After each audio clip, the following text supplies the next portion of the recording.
ఈశ్వరుడికి కర్మయందు దోషమేమి ఉండదు. ఆయన లోకం కోసం ఒక కర్మ చేస్తాడు తప్ప పాంచభౌతిక శరీరంతో వచ్చి కర్మ అనుభవించడానికి వచ్చి పుణ్యపాపములు అనేటటువంటి కట్టుబాటుకి లొంగి చేసేవాడు కాదు. అయినా ఆయన తండ్రి గారిలాగే మర్యాదస్తుడు, పరమశివుడిలాగా.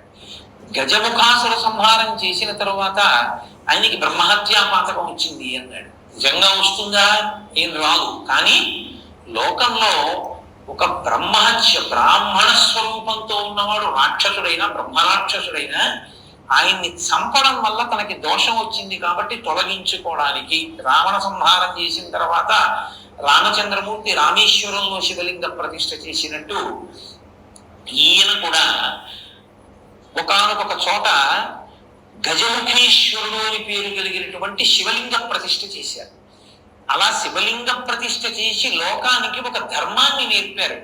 మహాపాతకం నశించాలి అంటే శివలింగ ప్రతిష్ఠ చేయడం వినా లోకంలో ఇంకో మార్గం లేదు అని నేర్పినటువంటి వాడు కపిల స్వరూపంతో.